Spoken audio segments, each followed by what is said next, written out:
When it comes to reflections in water, the best results are when you get your camera or your phone as close to the surface as possible, because that is when the reflection will fully reveal itself. And unfortunately, that means getting down onto the ground and positioning your phone as low as it can go.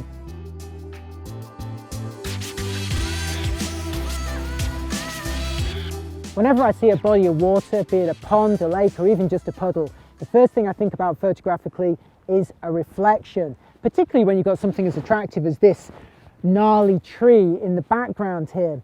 This is a lake that I visit quite a lot, and normally you can stand back and capture the whole circle of the lake with that tree reflected on its mirror-like surface. But today it's very, very windy, and that's causing ripples on the surface, which is destroying the reflections. That would normally ruin the chance to capture that effect, but I did notice while walking around it that was an area which had become a little bit lower, and it revealed some stones and some mud, and that was breaking those ripples and causing one little corner, one little area on that lake to be flatter than the rest of it. And guess what? That's where the reflection can be seen. So what I've done is concentrate on that side of the lake where the reflection is visible, and whether it was ripply or not, you're going to need to get nice and low for the best reflection effect. And that really means crouching on the ground and positioning the phone or your camera as low as possible. Even the difference between, say, 6 or 8 inches and 1 or 2 inches will make a massive difference to the look of your shot. But this is where I'm going to take this picture for starters. In terms of the reflection itself, the water needs to be steady. Now, it's a windy day and the open part of this small lake is just full of ripples. They look nice, but unfortunately they destroy the reflection. But just in the distance where some mud has slowed down those ripples, I'm getting a better reflection. So that's why I've concentrated on this particular composition.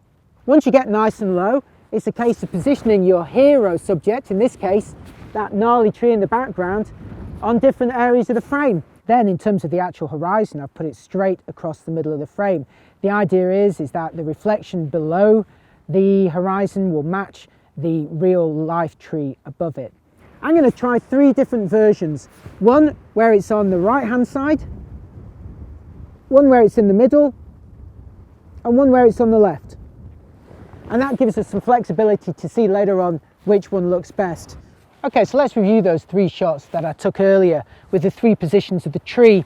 And starting with the tree on the right hand side, this is the one that I had the least high hopes for, but I actually quite like the way this area of ground curves in the shot. It's given it a lot more interest than I thought. Here's the one with the tree in the middle. Normally I would avoid trying to put the subject in the middle because, well, I don't know, it's a bit too obvious. But on a subject like this, where it really stands out in the sky, why not? Yeah, it's okay. Now this with the tree on the left is the angle, the position and the framing that I thought would work best of all.